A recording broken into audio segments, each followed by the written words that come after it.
So, as men, we don't talk about grief a whole lot.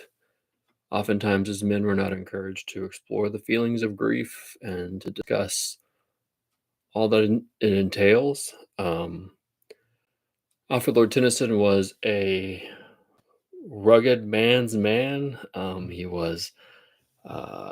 he wrote a wide range of incredible poetry. One of his most famous poems, "The Charge of the Light Brigade," details a horrific and tragic error in battle and the results from it. So you have this very um, rugged man who, at the age of 24, lost his best friend. Arthur Henry Hallam died suddenly and unexpectedly, and Tennyson dealt with his grief by writing about his grief and realized after 16 years of writing down his thoughts that he wanted to share those thoughts with the world.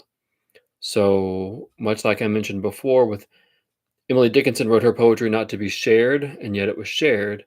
Tennyson wrote these collections of poems not to be shared. And then he did decide himself to share them. And the world is much better and stronger as a result. It's a beautiful exploration of the cycles and stages of grief. There are 131 sections in this poem that, like I said, he was written over 16 years.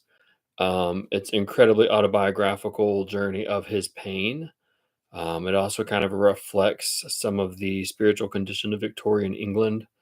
Um, but I want to read some excerpts from In Memoriam AAH for you. Um, so we're going to start with section 3, which is an apostrophe. An apostrophe is the literary term where the speaker addresses an inanimate object and personifies an inanimate object or concept or idea. So Tennyson starts in section 3. O sorrow, cruel fellowship, O priestess in the vaults of death, O sweet and bitter in a breath, what whispers from thy lying lip? The stars, she whispers, blindly run. A web is woven across the sky. From out waste places comes a cry and murmurs from the dying sun. And all the phantom nature stands, with all the music in her tone, a hollow echo of my own, a hollow form with empty hands.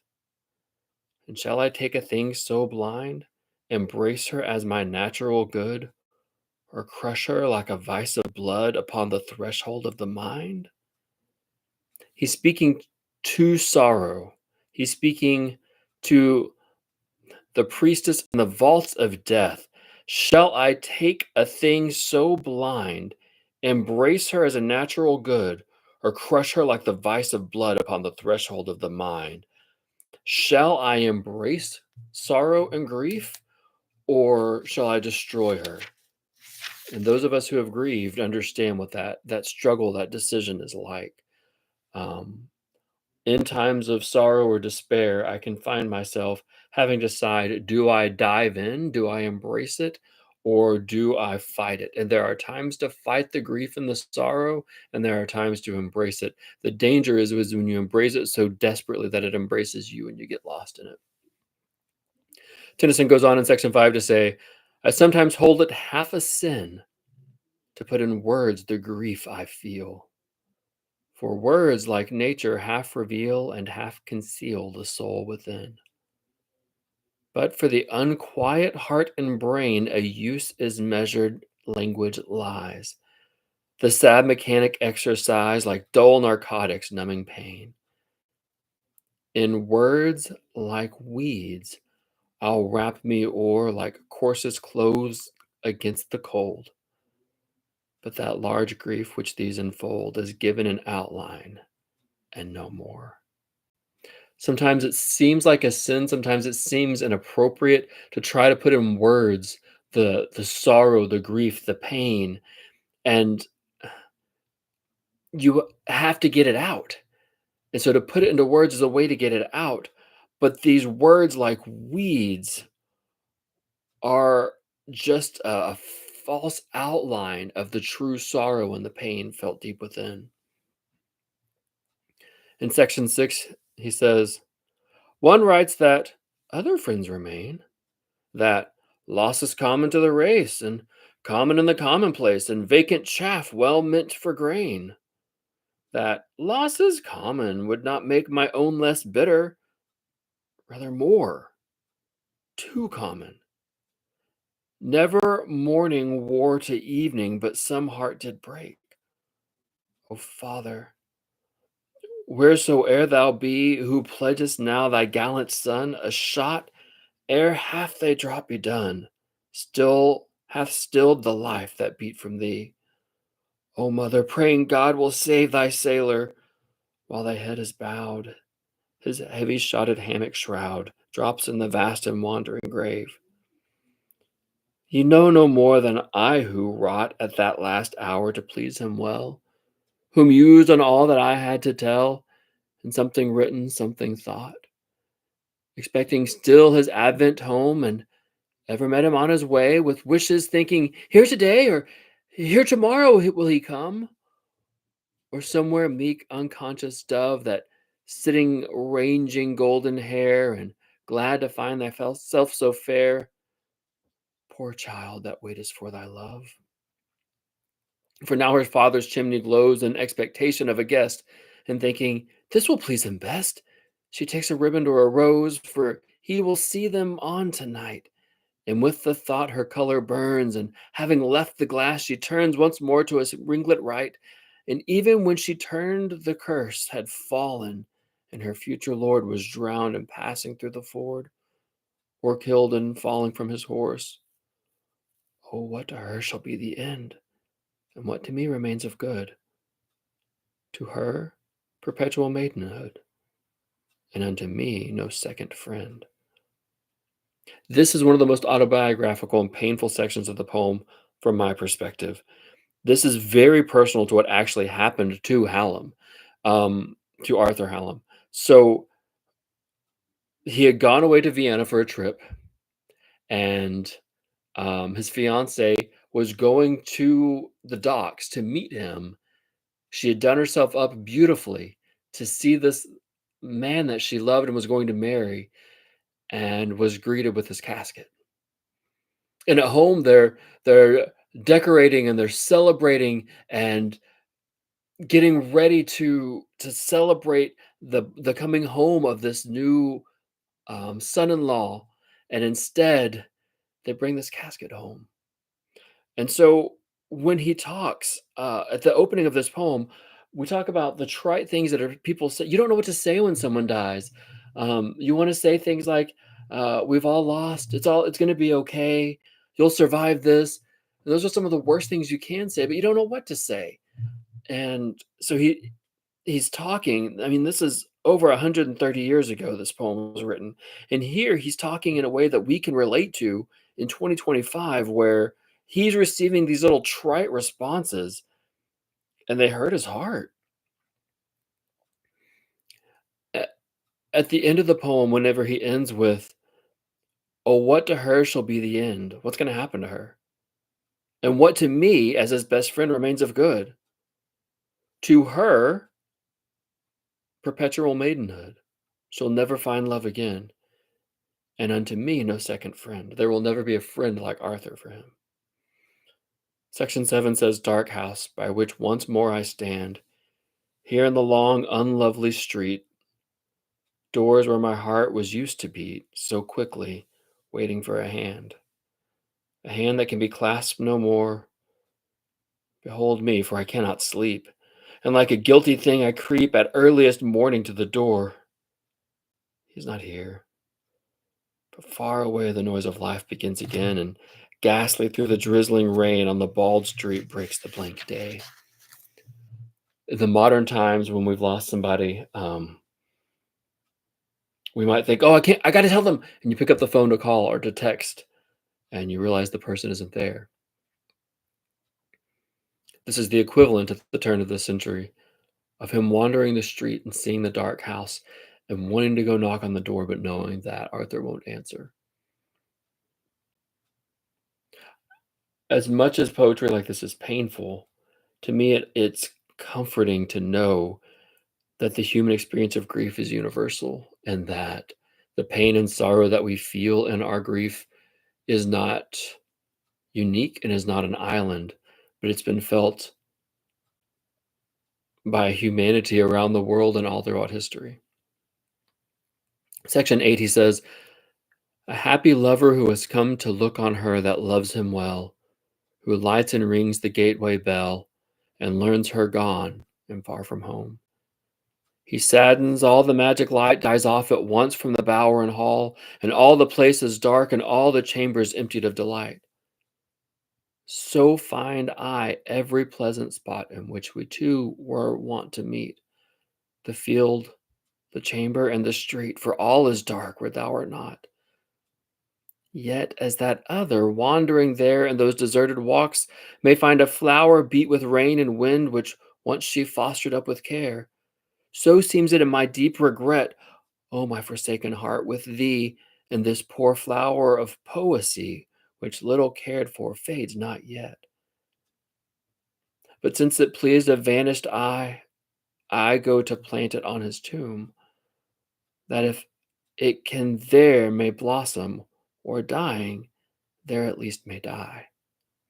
We give flowers, and the flowers die and they fade. Flowers are not necessarily a good memorial for a lost person because they're gone. The flowers die just like the person. And I've spoken to people who've lost someone, and I was talking to someone just recently who said they looked around after the death and they were so upset because all they saw were all these dead plants and they couldn't even keep the stupid plants alive. And it just reinforced the fact that their loved one had died. And so Tennyson says, I write this bloom of a poem that will carry your memory forever. I see Jane is on here and is mentioning that this is really close to home, and I completely relate. Or it says Jane friend, so someone is viewing right now. And if you know me, you know that I recently lost someone very dear to me, someone in my family, and I'm a little nervous about reading about grief because it's fresh and it's raw. But again, it's the human experience. Section 9 says, fair ship that from the Italian shores sailest the placid ocean plains with my lost Arthur's loved remains, spread thy full wings and waft him o'er. So draw him home to those that mourn in vain. A favorable speed ruffle thy mirrored mast, and lead through prosperous floods his holy urn. All night no rudder e'er perplexed thy sliding keel, till phosphor, bright as our pure love, through early light shall glimmer on the dewy decks. Sphere all your lights around above, sleep gentle heavens before the prow, sleep gentle winds as he sleeps now. My friend, the brother of my love, my Arthur, whom I shall not see till all my widowed race be run, dear as the mother to the son, more than my brothers are to me. Praying that the ship that carries his remains will be kept safe. I'm going to skip on to section 14 where he says, if one should bring me this report that thou hadst touched the land today, and I went down upon the quay and found thee lying in the port, and standing muffled round with woe should see thy passengers in rank come stepping lightly down the plank and beckoning unto those they know, and if along with those should come the man I held as half divine, should strike a sudden hand in mine and ask 1,000 things of home, and I should tell him all my pain and how my life had drooped of late, and he should sorrow o'er my state and marvel what possessed my brain, and I perceived no touch of change, no hint of death in all his frame, but found him all in all the same, I should not feel it to be strange. If he showed up today, it would seem normal. That's the stupid thing about death is I frequently say that death is the most unnatural, natural thing that can happen because a person is there and all of a sudden they're gone. And You expect them to walk through the door. You expect them to make the phone call. You expect to see them. And if they walked in, it would seem normal. It wouldn't seem strange because their absence is just weird. I don't know of another word to describe it. Um, I lost my mother when I was 8 years old. She died in a car wreck. And it was so sudden and out of the blue. I don't know what's worse, to lose somebody unexpectedly or to watch them suffer with a disease. But after losing my mother and my family kind of went to chaos after that, I think it was years later, I had a dream that we were back in the house that we were in before. My family was back together, and it was me and my dad and my 2 half brothers. We were all back living in the house together, and there was a knock on the door, and we went to the door and opened the door, and there was our mother in this beautiful white shimmering gown, and her hair was perfect. And she came in, and we gave her hugs, and we sat around, and we laughed and told stories, and we joked. And then she said, "It's time to go," and she walked to the door, and we all got to say goodbye, which we hadn't been able to do before. And that dream gave me closure. Call it divine, call it serendipity, call it my self-conscious, call it whatever you want.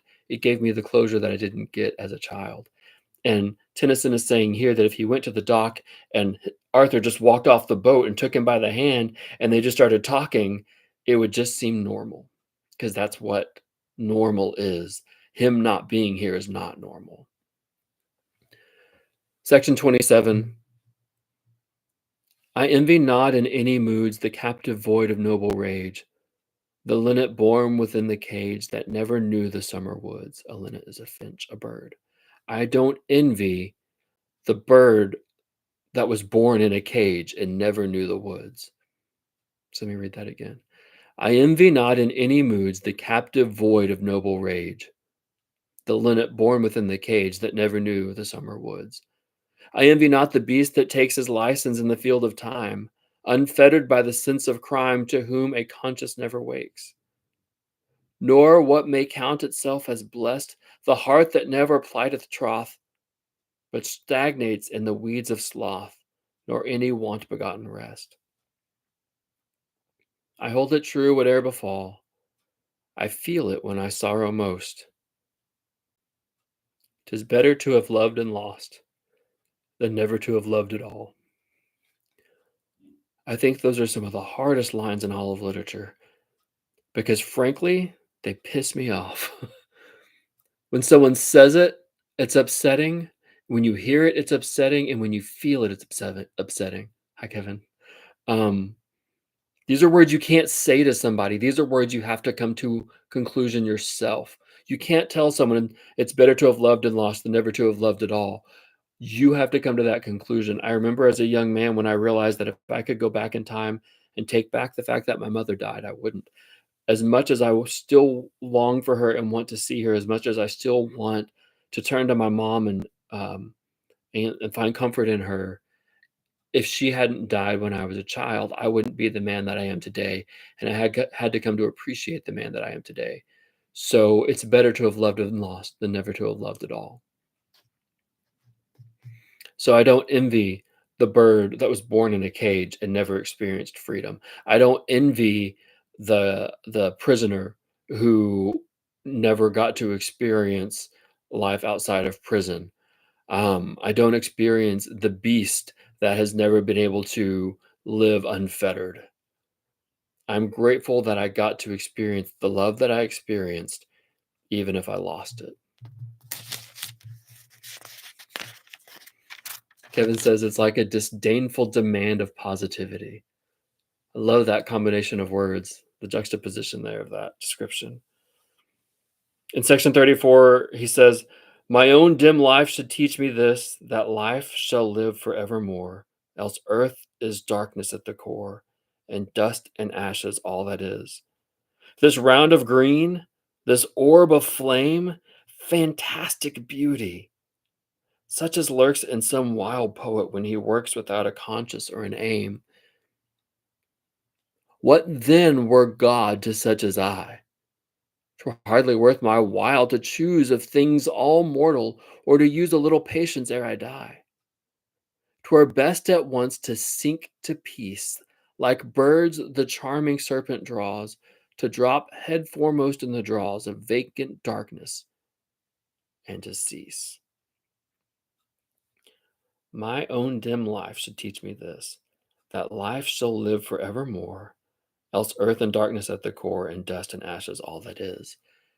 Not only is it better to have loved and lost than never to have loved at all, one of the I'm trying not to be crass, but one of the hardest things to accept about death is that life goes on. It's so frustrating when you lose somebody and you're surrounded both love and support by your loved ones for the days immediately afterwards, but it's those weeks and months and years that follow. It's the day that you wake up and realize everybody else went to work today and I didn't. Everybody else's life went on today and mine didn't. Or it's when you catch yourself laughing at a joke and you realize I just laughed and I should be crying, but I shouldn't be crying because life goes on. And it's not fair that life goes on because life didn't go on for the person that I love. I mean, it's that classic scene in Still Magnolias where Sally Field is walking, spoiler for this movie that's 30 years old. But Sally Field is walking after the death of her daughter, and she screams that she just wants to hit somebody, and it's not fair because she gets to run if she wants to, and her daughter doesn't get to run anymore. That's what Tennyson is expressing here. And this is why literature is important because of the human experience, because we're not alone. We're not on an island, and others have felt these things. Section 54, he says, "Oh, yet we trust that somehow good will be the final goal of ill. To pangs of nature, sins of will, defects of doubt, and taints of blood, that nothing walks with aimless feet, that no one life shall be destroyed or cast as rubbish to the void when God hath made the pile complete, that not a worm is cloven in vain, that not a moth with vain desire is shriveled in a fruitless fire, or but subverses another's gain. Behold, we know not anything. I can but trust that good shall fall at last, far off at last, to all and every winter change to spring. So runs my dream. But what am I? An infant crying in the night? An infant crying for the light? And with no language but a cry. Yeah, we hope it's all okay. We hope that all things work for the good. We hope that all of this is for a purpose. Maybe it's not. Maybe it's just chance. Maybe it's just happenstance. Maybe it just happens. Maybe death happens and there's not an explanation and it's what we make of it. And there's nothing that we can do to express that except for this infant's cry in the night, this infant crying for the light with no language but a cry. I was talking with a loved one recently in light of death, and that question came up of when you get asked, "How are you doing?" And people have different levels of expectation. They want you to be falling apart, or they want you to be okay. They want you to have certain feelings, and all of a sudden, the world's expectations are placed upon you. And as the person who is grieving deeply, you're being expected to provide comfort to other people. It doesn't make any sense. And then yet sometimes you find yourself all alone and your grief just sneaks up on you and there's no words to express it. Section 59, he says, "O sorrow, wilt thou live with me? No casual mistress, but a wife, my bosom friend and half of life, as I confess it needs must be. O sorrow, wilt thou rule my blood? Be sometimes lovely like a bride, and put thy harsher moods aside, if thou wilt have me wise and good. My centered passion cannot move, nor will it lessen from today, but I'll have leave at times to play, as with the creature of my love, and set thee forth, for thou art mine, with so much hope for years to come, that howsoever I know thee, some could hardly tell what name were thine. O sorrow, will you live with me, not as a casual mistress, but a wife? Sorrow, live with me. Sorrow, rule my blood. Sorrow, be my lovely bride." Sometimes when we realize that the grief is slipping away, we feel guilty about it. Um, I'm looking at your comments there, Kevin. Yeah, sometimes we feel guilty that we're not letting go of sorrow. Sometimes it becomes this bedfellow with us. Um, and the difference between public mourning and private mourning, something we internally struggle with out in the open. Um, I'm going to look at section 78. He wrote this in the second Christmas after Arthur died, and it's eerily quiet. In this poem, in this section, he talks about we keep doing what we do every Christmas out of routine. And this time we didn't cry. If we were sad, we didn't show it. Does this mean that we're over it? No. The pain is still there. We've just used up the tears. That's what this next section is about. Again at Christmas, did we weave the holly round the Christmas hearth? The silent snow possessed the earth, and calmly fell our Christmas Eve. The Yule clog sparkled keen with frost. No wing of wind the region swept, but over all things brooding slept the quiet sense of something lost. As in the winters left behind, again our ancient games had place, the mimic pictures breathing grace, and dance and song and hoodman blind. Who showed a token of distress? No single tear, no mark of pain. Oh sorrow, then can sorrow wane? Oh grief, can grief be changed to less? Oh last regret, regret can die? No, mixed with all this mystic frame, her deep relations are the same, but with long use her tears are dry. Holidays are hard. Holidays are really hard um, in times of grief. And, I'm 45 years old, and it was just a few years ago that I woke up on Mother's Day and I couldn't get out of bed. I was so upset. My mom is my mom's been dead for 37 years at this point, and I found myself 6 or 7 weeks ago sobbing like a little kid because I missed my mom and I wanted her. Grief is weird. Grief is fickle. Um, there's a 5-letter word I'd like to use to describe grief. She shows up uninvited and grabs your attention, and then she runs away almost laughing. But it's she's a fickle mistress. Grief. Now skipping down to section 107. It's Arthur's birthday. It's a cold, dark, lifeless day. So what are we going to do about that? It is the day when he was born. A bitter day that early sank behind a purple frosty bank of vapor, leaving night forlorn. The time amidst not flowers or leaves to deck the banquet. Fiercely flies the blast of north and east, and ice makes daggers at the sharpened eaves, and bristles all the brakes and thorns to yon hard crescent, as she hangs above the wood which grides and clangs its leafless ribs and iron horns. Together in the drifts that pass to darken on the rolling brine that breaks the coast. But fetch the wine, arrange the board and brim the glass. Bring in great logs and let them lie to make a solid core of heat. Be cheerful minded. Talk and treat of all things even as if he were by. We keep the day. With festal cheer, with books and music, surely we will drink to him, whate'er he be, and sing the songs he loved to hear. Another part of grief is celebrating the life and celebrating the love and celebrating the memories. With the person that we just lost in my family, yes, we cried. I cried a lot, and it snuck up on me in unexpected times.